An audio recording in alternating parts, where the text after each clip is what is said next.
All right, welcome to the Carl Jackson Show, your daily dose of objective truth in a world of confusion and lies. We've had so much news that we're going to be covering tonight or this evening. It is absolutely amazing. This is an election season like I've certainly not witnessed before. I brought on a guest with me. I'm sure you guys are familiar with him. His name is Eric Lindrum.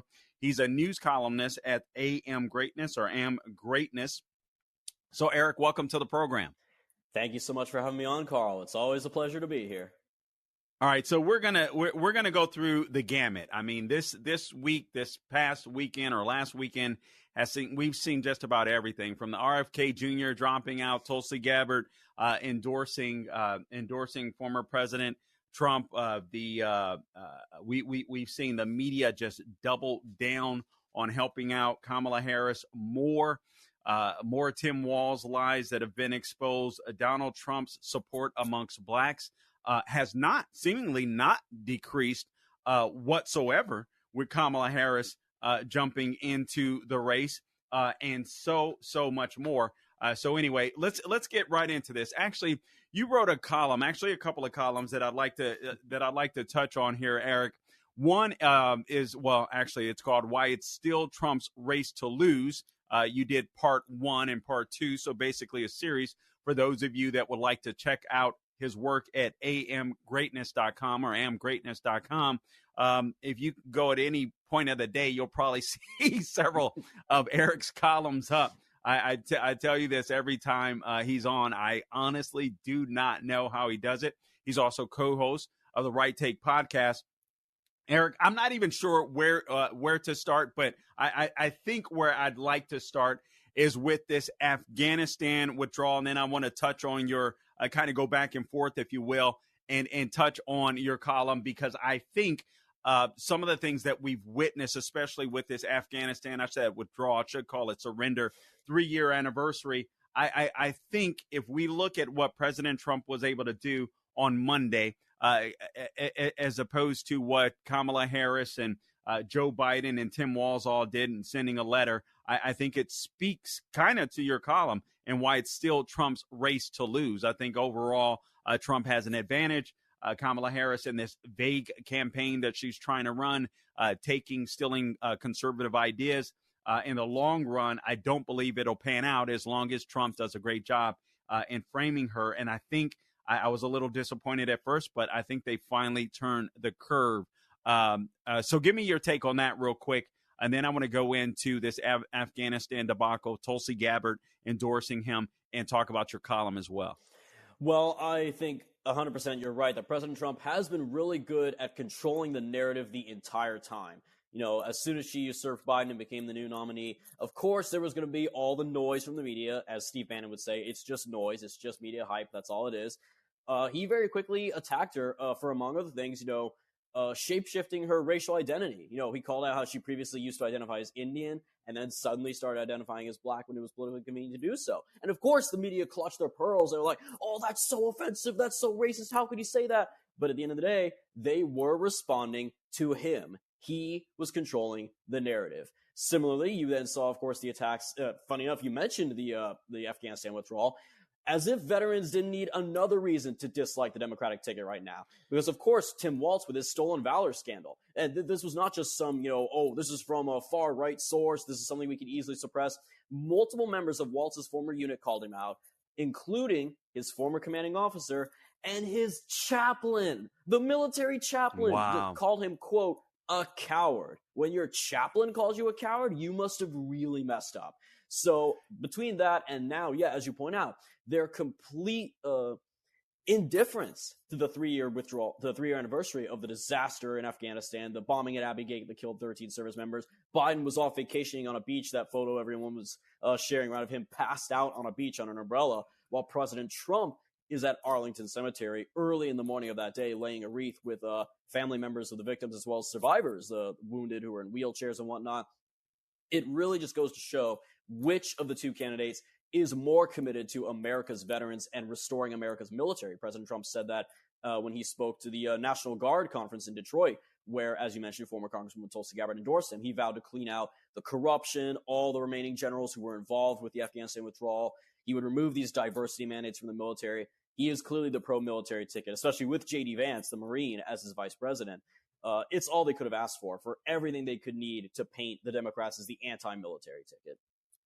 Eric, I got to tell you, I was listening to, I can't even recall whom this morning on radio, but one of the talking heads, and I just had a few minutes to listen, and he happened to have on a veteran. I can't recall, I can't even recall whom. It was kind of a fog this morning, to be honest, but he was a veteran serving in Congress, and he was livid about the possibility of Tim Walz becoming vice president of the United States for the issue of stolen valor. And a lot of people have said, and I want to speak to this because there are a lot of people that have said, listen, if you haven't served in the military, then this is perhaps something that you shouldn't be talking about. Or I totally disagree with that. I mean, we're allowed as civilians to have heroes, and I don't want somebody lying to me about that. I mean, I really feel like some people go into the military and totally take advantage of the situation.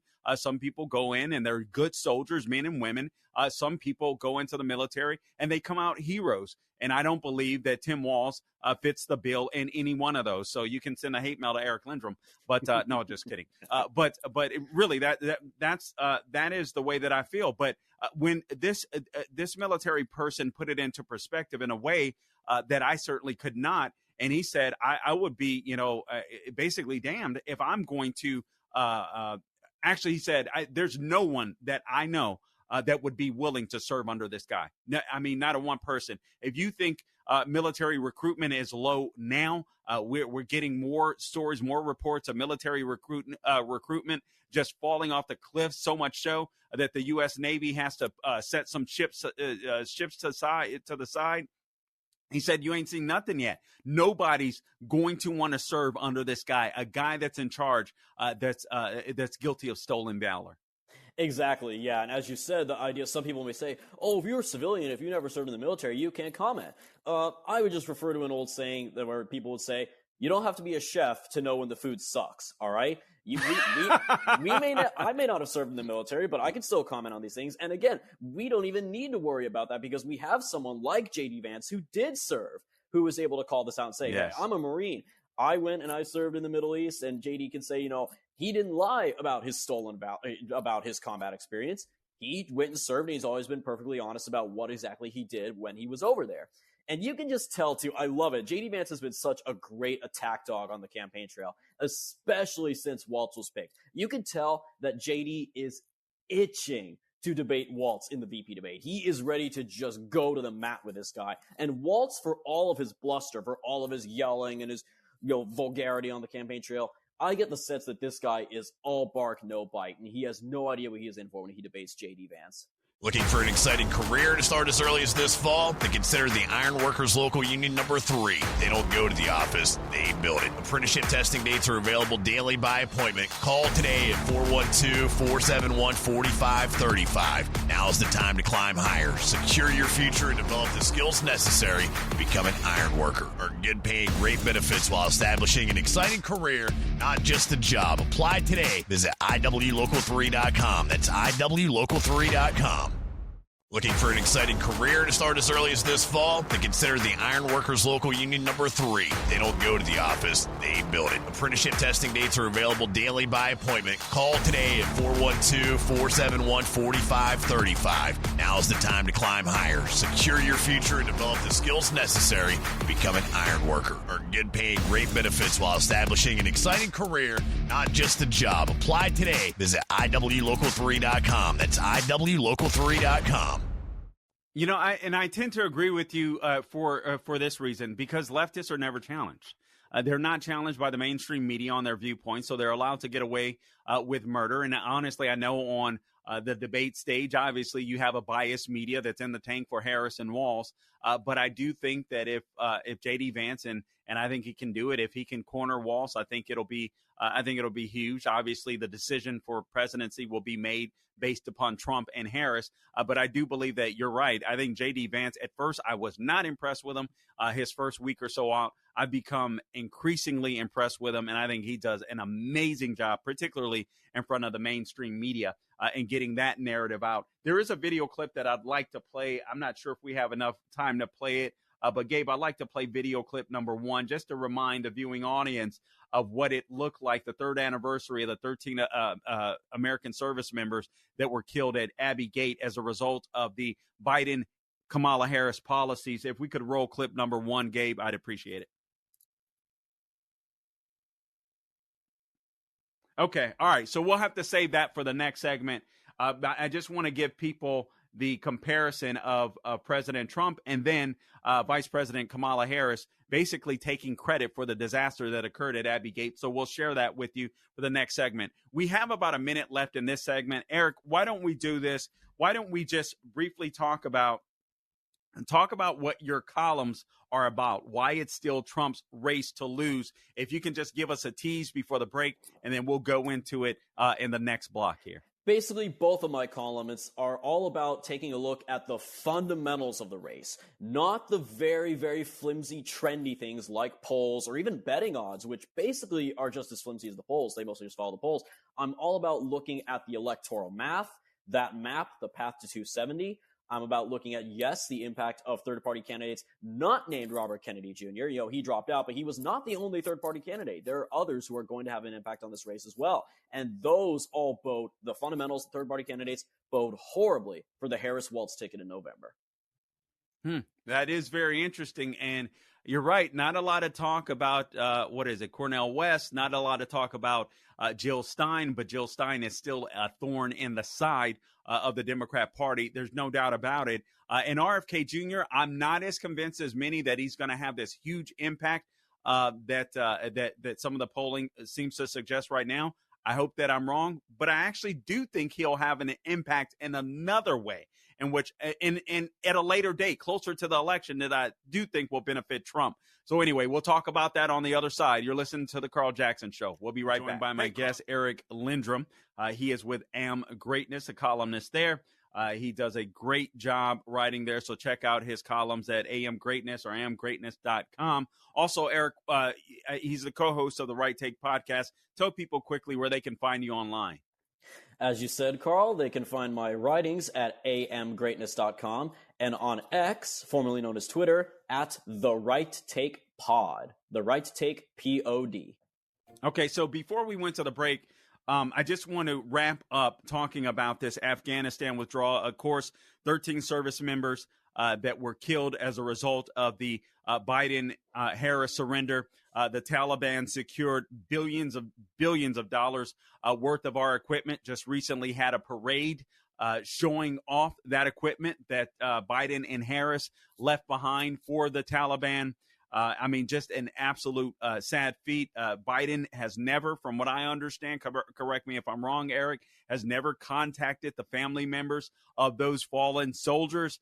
President Trump, of course, appeared at National Arlington Cemetery to lay the wreath. And I just want to give you an example of the difference between what leadership looks like and what it does not. Here's video clip number 2. It's the third anniversary, again, of the 13 American service members that died during the surrender, the Biden-Harris surrender in Afghanistan. Let's go ahead and roll it. Video clip number 1, por favor, Gabe.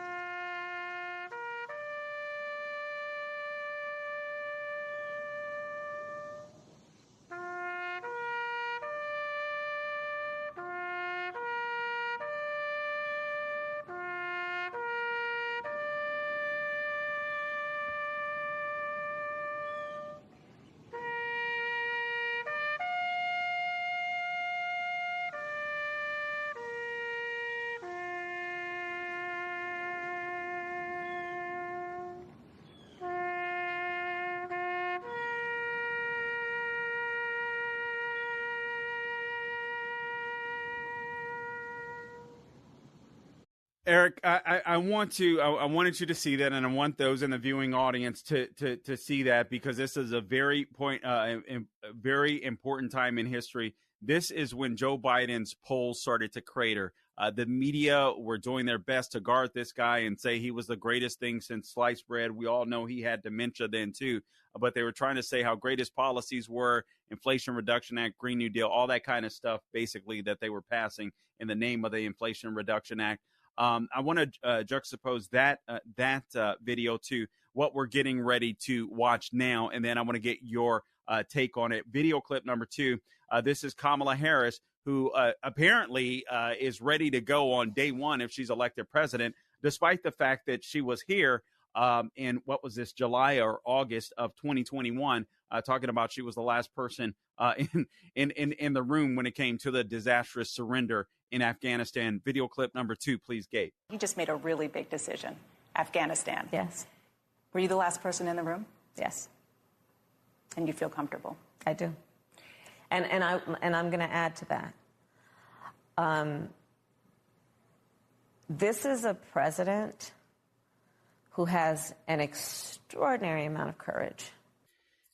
Eric, I'm going to let you take it. I'm so mad I can't even respond, so I'm just going to let you take it, man. I mean, get your response. Yeah, as you point out, Carl, that was the beginning of the end for Biden. Up to that point in 2021, the media said, oh, he's so great, the adults are back in the room, oh, everything's fine, he's handling COVID well.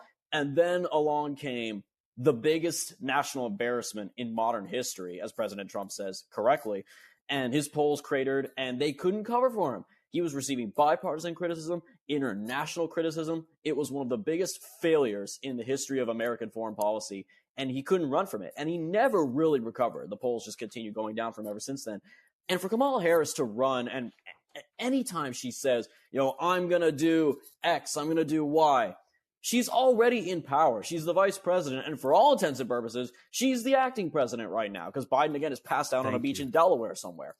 So for her to act like she is going to suddenly be able to do different things, we're going to do something, we're going to change things and make big new changes, it just shows how arrogant she is, that she really thinks she can just lie to the American people, pull the wool over their eyes, and act like she's somehow not the incumbent, that she is somehow the change candidate. Are you kidding me?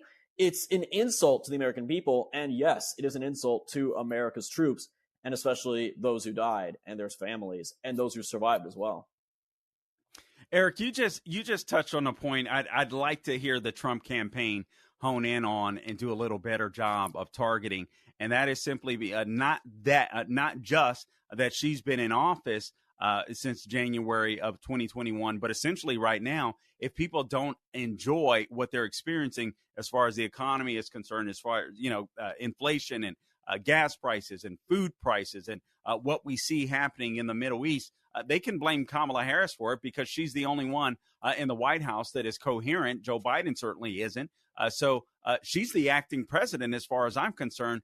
What do you think about, Trump and J.D. Vance drilling down on that point? I think that would be effective. I mean, absolutely. Yeah, they can and should, and I think they are for the most part, run as the ticket of change. We are the change agents, right? They're the ones in power, and they've either done, at best case scenario, they've done nothing with the power. Worst case scenario, they've made everything worse, from all the disastrous wars and the losses overseas to the disastrous economy to the mass migration, the horrific border crisis and all that's ensued from that, to transgenderism running loose and DEI and everything else. Trump and Vance is the change agent ticket. They are the ticket of change that is going to reverse everything over the last few years. That for all that, again, the media ran with, oh, the adults are back in charge. We need serious people back in charge.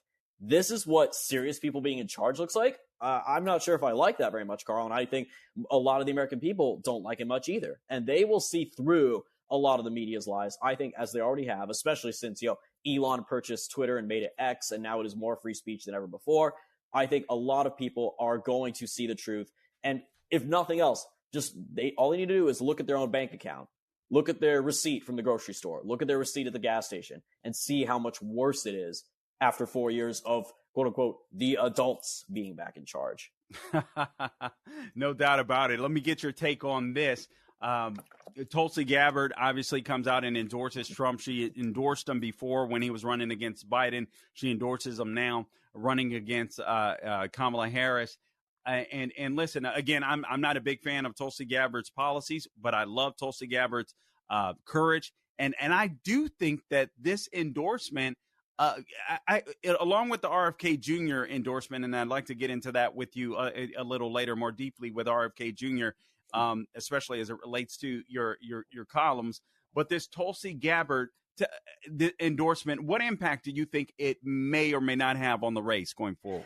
I think the fact that it comes after the RFK endorsement, as you said, shows that, okay, RFK is not just a one and done thing. There is a trend now. Kennedy himself promised it, and we're already seeing it now with former Congresswoman Gabbard, that more prominent former Democrats are going to follow suit and endorse President Trump. RFK did, Tulsi did, and those as well earned Trump the support and praise of, among other people, of all people, Jimmy Dore, a former Young Turks guy, unapologetically praised the Kennedy endorsement of Trump and now says he is more in favor of the Trump ticket than the Harris-Walz ticket. And especially, too, real quick with the Tulsi thing, is not just that she has endorsed Trump and she's campaigning with him, she is helping him with debate prep as the stand-in for Kamala Harris. There's nobody alive on this planet today who knows more what it's like to debate Kamala Harris and to defeat Kamala Harris on the debate stage than Tulsi Gabbard. So that absolutely has to be terrifying the Kamala camp right now. Yeah, speaking of the debate, we just have 50 seconds left in this. The news broke that Trump essentially is going to get what he wants, and that's for the most part, and that is the same style of debate that he had with Joe Biden. I think this is very beneficial for Trump. I think the only way Kamala Harris was going to be able to walk away from that debate feeling somewhat unscathed was if she was going to be able to run ads like she did with Vice Pence. Just, can I talk? Let me talk. Let me, that kind of stuff. 20 seconds to respond. Absolutely. We saw that, again, we were told, being able to mute the mics when they're not speaking is going to hurt Trump. That only ended up benefiting Trump and hurting Biden last time around. And I think it will work the same this time around. Yeah, totally agree with that. I think she would be a disaster if she has to answer for her policies. We'll be back with more. This is the Carl Jackson Show. All right, welcome back to the Carl Jackson Show, and I am back with my guest, Eric Lindrum. You can find him at amgreatness.com. He's a columnist there, news columnist. You can check him out daily, honestly. Check out his work there. Also, co-host of the Right Take podcast. So make sure that you check that out as well. And what we're doing is basically talking about many of the bigger stories that broke during the week so far regarding, obviously, the Trump versus Harris presidential election and how some of these stories will impact the race and how they'll impact us, frankly, as well. So I wanted to get to with you, Eric.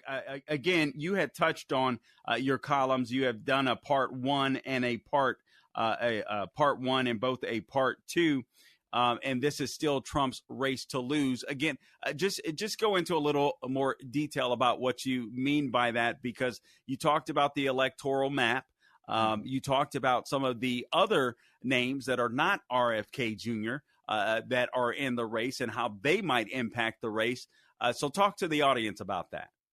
Well, part one focuses entirely on, as you said, the electoral map, the magic number 270. That's the majority out of 538 electoral votes that one needs to be elected president. And the map, despite what the media may say or the polls may say, will come down to those handful of swing states. And this is still Trump's race to lose. So if you take the 6 swing states, Wisconsin, Michigan, Pennsylvania, Georgia, Arizona, Nevada, and put them all as toss-up, as they should be, and you look at the states that are obviously going to go one way or the other, Trump's going to hold Ohio, Iowa, Florida, and realistically is going to hold North Carolina. That's 235 electoral votes to Kamala's 226. Now, first and foremost, we need to, as Marco Rubio would say, dispel this fiction that Georgia is still a swing state, all right? Georgia is pretty solidly back in President Trump's column. Now, yeah, it was very narrowly stolen from him in 2020 after he won it decisively in 2016. So what happened after that? We may remember, of course, that shortly after the 2020 election, they passed a law down there in Georgia, an election integrity law that they called Jim Crow 2.0. Jim Eagle.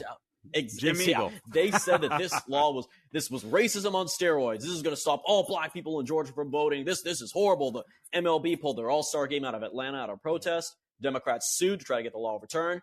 They all failed. The law was upheld in court. And it was finally put to the test in the 2022 midterms. Now, remember in 2018, of course, all the races for statewide office in Georgia were very close. Stacey Abrams came within about 2 percentage points of winning the governorship. 2022, what happens? All the margins statewide increased significantly. Kemp won by a decisive, I think, a 9-point margin in the governor's race that year. Herschel Walker may have ultimately lost, but he ended up being the exception, not the rule, and his race was still the closest statewide race in Georgia that year.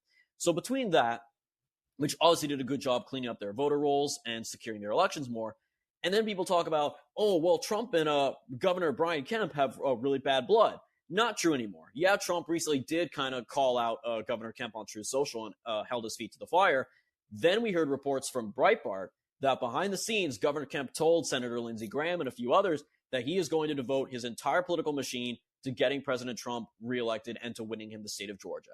So between those few things, again, what we have on paper with the election integrity law and the new reformed alliance between Kemp and Trump, Georgia goes to President Trump. I think that state is easily in Trump's column. So that puts Trump's electoral floor at 251. Let me ask you. Go ahead. I'm sorry to interrupt, but let me ask you this: Do you suspect that at any point in time, the Trump campaign was concerned about Georgia? Do you think that maybe this in part had anything to do with Trump and Kemp kind of patching things up? Because it's obvious to me that Trump needed he needed Brian Kemp's machine in Georgia, and that riff was just not going to be good for the Republican Party going forward, because I think that Trump could easily win Georgia hands down as long as he has the machine, because from what I understand, Kamala Harris is, we shouldn't take her for granted, but she can be beaten. The Harris-Walz ticket, the illegitimate nominee, as I call her. But from what I understand, they have a serious ground game in Georgia, Eric. Exactly, yeah. And that was the genius of what President Trump did when he, called out Governor Kemp on Truth Social, took him to task over what he's doing for election integrity. Some people were like, no, what's he doing? He's insulting Governor Kemp. This is ridiculous. It's the art of the deal, folks. It's a negotiation tactic. It basically kind of flexed his muscles a little bit to show, hey, I'm willing to, hold you accountable and expose your lack of action to the American people, to the Republican base. And what would that do for, say, a future political career for Kemp? Some say he may want to run for Senate one day. Some say he may even want to run for president himself one day. So it ultimately worked. And subsequently, them patching things up, the report from Breitbart and then the stuff publicly, that came after the Trump Truth Social attack. So I think he ultimately did exactly what he needed to, and it paid off. And yeah, they may have a good ground game in Georgia. It's not 400,000 volunteers like you may have been hearing in the press. That's fake news. But ultimately, it is still Trump's race to lose there. And again, the results of the 2022 midterms, Kemp went from a 2-point margin of victory to a 9-point margin of victory in 4 years because of the election integrity law. So when you factor Georgia in, that puts Trump at 251 electoral votes at a minimum. That's just 19 away from the 270 he needs to win. So say, for example, he, at that point, flips the state of Pennsylvania, 19 electoral votes, the biggest of all the swing states.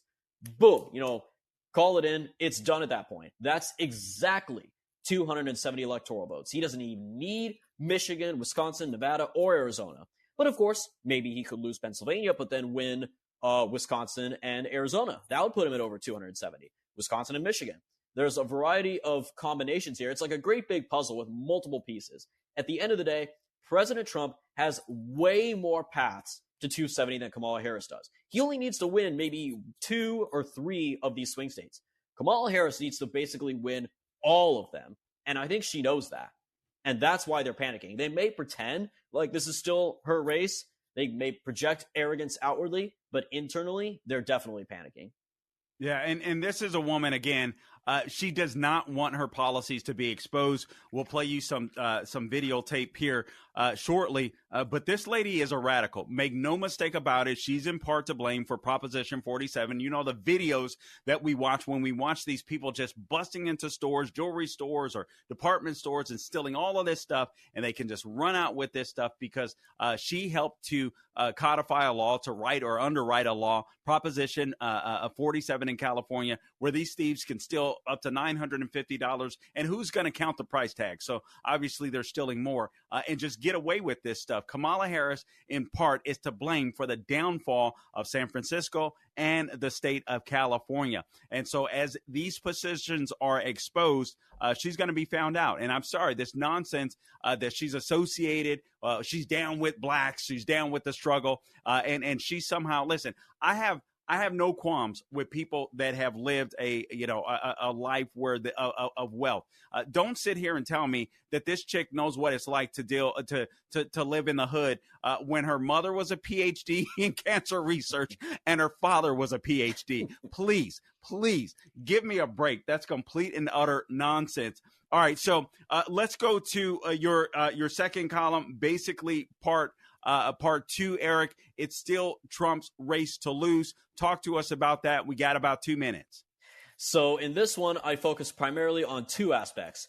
I call them poison polls, a play on poison pills, and third-party candidacies. And I did a bit of a mea culpa. I did write this article and publish it a few days before Robert F. Kennedy Jr. dropped out. So I did factor him into the race. But I ultimately did take a look at the other third-party candidacies besides Robert F. Kennedy, namely Jill Stein, the Green Party nominee, the most popular candidate in the modern history of the Green Party. She was their nominee in 2012 and 2016. She's back again after they nominated a total nobody 4 years ago. And this is the key thing to remember. The Green Party is the most left-wing party in America. It is full-on socialist. They're the pro-Palestine party, among other things. And in 2016, in the 3 crucial Rust Belt states, Michigan, Wisconsin, and Pennsylvania, Jill Stein, the Green Party, got more votes in each of those 3 states than the margins between Trump and Hillary in those 3 states. She basically guaranteed that Trump won the election by flipping those 3 states. And Democrats knew this. So what happened in 2020? The Democratic Party kicked it into overdrive, and they sued and used all their lawfare and their legal tactics to kick the Green Party off of every single swing state ballot, with the sole exception of Michigan. They were kicked off in Wisconsin and Pennsylvania, Arizona, Georgia, the lot of them. This time around now, the Green Party is prepared. And again, with the grassroots support that Jill Stein has among the progressive base, they are on the ballot in all swing states: Nevada, Arizona, Florida, North Carolina, Wisconsin, Michigan, Pennsylvania, Minnesota, Maine, even a few other states up for grabs. She is on the ballot again in the swing states, and that is cause for concern for the Democrats, as is the presence of Cornel West, who's on a few crucial swing state ballots as well. He is on the ballot in North Carolina. He's on the ballot in Wisconsin and Michigan, as well as Maine and a few others. And he's another hardcore progressive candidate, pro-Palestine, pro-Black Lives Matter. So RFK may be out of the race, but the third-party problems of the Democratic Party are still very, very numerous. And I think it's worth mentioning, just 30 seconds left in this block, and then Eric will remain with us for the remainder of the program here. But I really think it's worth mentioning that RFK, again, you don't need all of his voters in order to win. You need enough of his voters to put Trump over the top. Many of his voters had already gone to Kamala Harris. I think a lot of his voters will go to, or remaining voters will go to President Trump. But there's another impact that he's going to have on the race that we'll talk about on the other side. All right, welcome back to the Carl Jackson Show. One more segment with you guys. We've got a lot to pack in, but Eric Lindrum and I are going to try and do it. First off, I also want to make mention of this. The D.C. grand jury this week returned a superseding indictment against Trump. Hat tip to Breitbart. So you had a D.C. grand jury returned a superseding indictment, against former President Trump on 4 charges regarding election interference in the 2020 presidential election. Trump was charged with conspiracy to defraud the United States, conspiracy to obstruct an official proceeding, obstruction of an attempt to obstruct an official proceeding, and conspiracy against rights, according to the indictment. Guys, this is Kamala Harris's modus operandi. I don't believe this is Joe Biden now. I believe this is Kamala Harris. This is a woman who just stole a nomination, has never received a single vote. This is an illegitimate presidential nominee, and this is the only way that this chick can win or try to win, in my opinion. And I really don't think this is going to help her. Your take real quick, Eric Lindrum. Yeah, I agree completely. I'm not surprised. Remember, shortly after she stole the nomination, as you say, one of her first talking points at the few speeches at the rally she gave, where she just repeated the same thing over and over verbatim, and she says, I was a prosecutor. I know Donald Trump's type. And I remember at the time thinking, like, really? This is your campaign name? You want to triple down, quadruple down, quintuple down even on the prosecutions against Trump, when every single one of them, the FBI raid, the mugshot, the conviction, They all made his numbers go up. His fundraising went up. His popularity went up, especially when you consider we still have his sentencing coming up on September 18th, which is only going to make his numbers go up even more. So it just baffles me. Again, the level of arrogance she is displaying here to think, oh yeah, clearly this is a strategy that I should work with. It may not have worked the first 3 or 4 times, but this time it will definitely work. Just keep emphasizing that I'm going to throw Trump in jail and I'll win. That's a bold strategy. Let's see if it plays out for him. Yeah, I got to tell you, it doesn't surprise me at all because I think it's all she's got. This is a lady that's known for this. She's prosecuted pro-lifers. She went after David Daleiden for exposing Planned Parenthood, for the butchers, the baby butchers that they are. This is the modus operandi of Kamala Harris. Okay, I want to get to a couple of things with you that I think are really important. Kamala Harris trying to change some of her positions. We'll try to get to some of those on illegal immigration, a border wall. There's now, an ad out as if she's for the border wall that Trump built. I mean, it's just this lady is such a joke, and all of these people that are trying to prop her up. It's more reason why you should listen to shows like mine, quite frankly, and check out AM Greatness, check out Right Take Podcast, because we're going to tell you where we stand. I'm not going to sit here and lie. Yeah, I'm a conservative. Yes, I'm not going to sit here and pretend otherwise, but I'm going to give you the news too. All right, let's go back to RFK Jr. I mean, there's some polling out there that suggests the people that have obviously RFK saw that there was no way for him to win basically, and a lot of once Harris stole the nomination from Biden, and folks don't believe for a second she didn't have anything to do with the soft coup that we just witnessed with Joe Biden. The only way that Nancy Pelosi could leverage the 25th Amendment is if Kamala Harris was willing to pull the trigger. So don't ever believe that she wasn't a part of that coup. She most definitely was. But this RFK thing, I again, he drops out. He doesn't see a way forward. He suspends his campaign. He endorses Trump. Some people had already gone to Kamala once Biden was kicked out of the race, basically. So I think she's got all the people that she's going to get.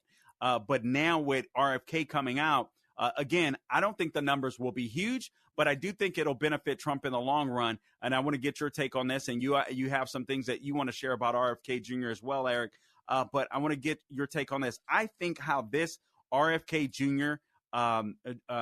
Suspending his campaign benefits Trump is simply by this. And the same is true with Tulsi Gabbard. And policy-wise, I'm not a fan of these guys. I know a lot of conservatives I'm not a fan of these guys, but I do respect and I love their courage. There are some things that they do say that I agree with, just like RFK said. Some of the things that he outlined, totally agree with.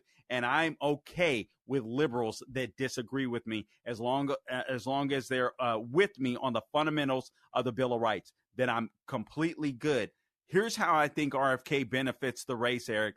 I think that if Trump can make the play, and I know people are seeing it visually, all right, but I think if Trump can make the play, guys, these Kamala Harris and Walz are radicals. These are Democrats.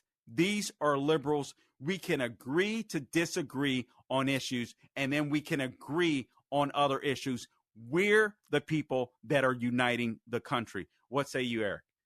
Agree completely. As the New York Post mentioned in their big cover story the day after RFK endorsed Trump, it was a great that beautiful picture of President Trump and RFK shaking hands with fireworks going out behind them. Yeah. And the headline simply said, Kennedy endorses a Republican. That is something we never thought we would see. It is the most famous Democrat political dynasty in American history. And for the first time, the current, I guess, basically the heir apparent to the family, the guy who's named after the famous senator who himself was assassinated on the campaign trail in 1968, Robert F. Kennedy Jr. came out and endorsed President Trump. And if you listen to the speech, the speech that RFK gave himself, at his own press conference a few hours before, and then again, the very short, 5.5-minute speech he gave at the Trump rally, it was a unifying message. He didn't necessarily talk about super partisan issues, like taxes or immigration or whatever. He gave a broader theme of unity, of that we are against a deep state. We are against out of control wars. We are against America becoming an unhealthy nation. We want to make our kids healthy again. it was a very broadly unifying speech. And as President Trump himself said, and I actually have a friend who was at that rally in Glendale where RFK was introduced, the applause and the cheers when RFK came out on stage was electric. It was unlike anything you have ever heard for any guest at a Trump rally ever before, because that audience knew the historic nature of that endorsement. And that's why he's continuing to campaign for President Trump, as well as Tulsi Gabbard and other prominent former Democrats. And if you look at just some of the polling here, just a couple of examples I'll give you. This is a poll from Harris X. It's a mainstream pollster, a national poll. With RFK in the race, Kamala got 46% to Trump's 44%, with RFK getting 9%, which is still an electoral college victory for Trump, by the way, but with Harris narrowly in the lead popular vote. With RFK factored out in a head-to-head matchup, Trump takes the lead, 51-49 over Kamala. And then this is something I actually discovered shortly before I jumped onto your show here, Carl. This is a memo from pollster Tony Fabrizio, who does polling for the Trump campaign. And he took a look at the RFK vote share in 7 crucial swing states and how many of them break for Trump versus Kamala. The swing states being Arizona, Georgia, Michigan, North Carolina, Nevada, Pennsylvania, Wisconsin. Across these 7 states, his percentage, Kennedy's total percentage in those states, ranged from 3% to 5% of the vote, which when you look at how close all the swing states were in 2016 and 2020, decided by 1% or less, that's huge. Arizona, of those RFK voters who were asked to go to either Trump or Harris when he drops out, 53% go to Trump, 28% to Kamala. Georgia, 47% to Trump, 34% to Kamala. North Carolina, 58% to Trump, 22% to Kamala. This is huge. Nevada, 66% go to Trump, just 16% for Kamala Harris. Wisconsin, big swing state, 55% to Kamala's 25%. Those are just a few of them. Clearly, RFK's support breaks overwhelmingly for Trump in the binary choice of Trump versus Kamala. A few more may then just decide to go home and not vote for either candidate, which basically is a net win for Trump. And then a small percentage, 30% or less, break for Kamala Harris. So yeah, I think you're right. He won't make a big difference, but in an election that's going to be this close, it doesn't need to be a big difference. A difference of just 1 or 2 or 3% can make all the difference in the swing states. We only have a minute and a half left here, so we touched on this during the break. I want to touch on it briefly here. Mark Zuckerberg comes out and admits the Biden-Harris campaign pressured him in 2020 to kind of suppress that the laptop story, as well as basically not help out the Trump campaign and help them out. Also, you have this guy in France. This Telegram founder and CEO, Pavel Durov, that was arrested there basically on issues of free speech and what people were saying on his platform. So this Zuckerberg thing, and then this gentleman, the CEO from Telegram, I'm concerned about free speech here. I'm concerned that a Harris Walz ticket will come after people like you and I. I think this is another reason why RFK Jr. speaking out about censorship when he endorsed Trump is a very big deal. We got about 30 seconds. Yeah, the Zuckerberg thing is interesting because it's the first time he's basically admitted fault and said he regrets his role in censorship in 2020, which between that and former Twitter CEO Jack Dorsey saying something very similar a few years back, and you look at all the various, people in the tech sector as well as cryptocurrency, the Winklevoss twins and others who have come out and endorsed Trump. Kind of following Elon Musk's lead, basically. I think Musk basically kind of started the trend and said, hey, it's okay for us tech bros and crypto bros to be pro-Trump. You can't help but wonder if maybe a trend has been started here. And if people like Zuckerberg are following it, that's a really big deal. We can only hope so. Guys, until next time, do not grow weary doing good, and God bless you.